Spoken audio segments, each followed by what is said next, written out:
So let's kick off and dive in with Morgan Stanley's chief U.S. equity strategist, Mike Wilson. Mike, it's great to have you back on the program. A lot of people, they may have sold during the panic. They haven't been back in. They're waiting for an entry point. Is that coming? Well, good afternoon, Brian. I mean, look, I don't know if they're going to get a big fat pitch like we got in April. That's probably very unlikely. We think ultimately that was the end of a pretty significant bear market. We're in the beginning of a new bear market. It's still about only 4 months into that. So, pullbacks will probably be shallower than people want. I mean, that's the classic sign of a new bull market. It doesn't really let anybody in.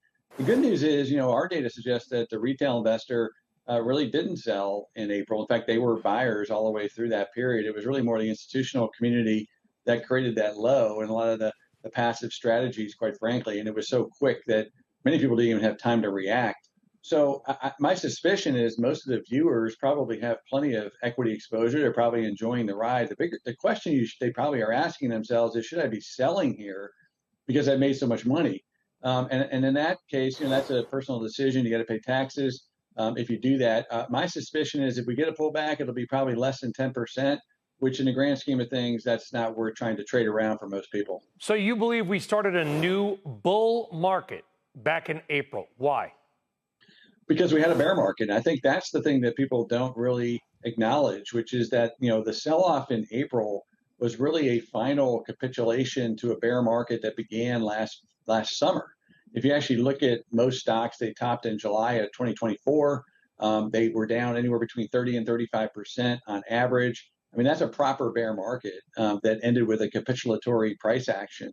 So whenever you get that type of price action, you have some demarcation between the bull market and the bear market. That was it. It was the capitulation. So, most bull markets don't last 4 months. They last, years, year or two at a minimum. So I think right now we're in buy the dip mode because we're in that bull market mentality. And the question now, and I think you were alluding to it earlier, is like, what should I own? And I think, we're probably getting to the stage of this bull market where you can probably see some broadening out. Maybe that's one of the reasons why we're seeing the Mag 7 start to maybe underperform a bit now. And that's really going to be contingent, in my view, on when the Fed starts actually cutting interest rates. I don't know if they're going to do it in September or not. But once they start actually doing that, that's when you'll probably see the bull market really broaden out. Yeah, I said it was kind of a weird market day. I posted that to X as well, and it kind of is because all Mag 7 are lower right now. The Palantirs, the AMDs, the stocks that have been red hot the last couple of months, they're the leading laggards. In other words, they're down the most, a percentage basis, on the NASDAQ 100 and mid caps, which have been pretty much, the Jan Brady's of the market, pretty much ignored Mike Wilson for a long time.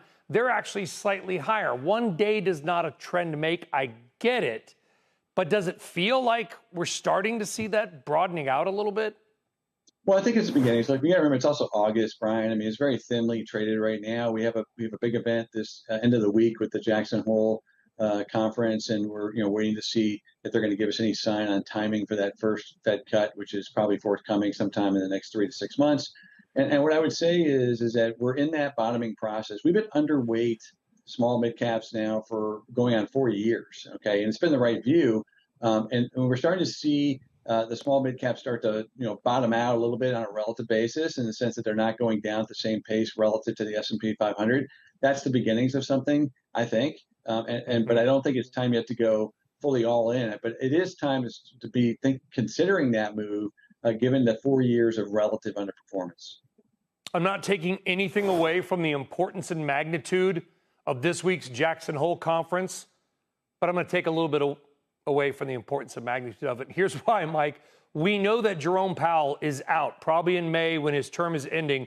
I know May seems like it's a long way off. It's really not. There's only a few Fed meetings ahead. And we know this. I think it's fair to say, right? And if I'm wrong, correct me, Mike, that the next Fed chair is going to be somebody who is definitely prone to interest rate cuts, period, end of story. So at what point, maybe it's now, do you and your team already start to factor in rate cuts? Because they are coming, whether it's in September or whether it's right after May. Yeah, look, I mean, the stock market is absolutely already pricing in some of that. That's one of the reasons why the rally has been so relentless. And it's definitely been part of our view why we've been more bullish since May.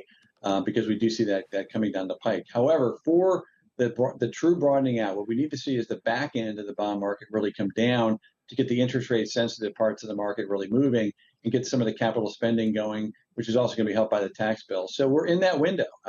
Nobody has a crystal ball. The small mid cap stocks have had a good absolute move. Okay, so that's one thing you have to keep in mind. It's not like they've been flat since April. They've gone up quite a bit too. They just haven't gone up as much. So if we're going to get a consolidation or some sort of correction in the third quarter as we've been expecting, then that's going to be the time when you sort of make the rotation. It's going to all happen at the same period, which is sometime probably the next 6 weeks.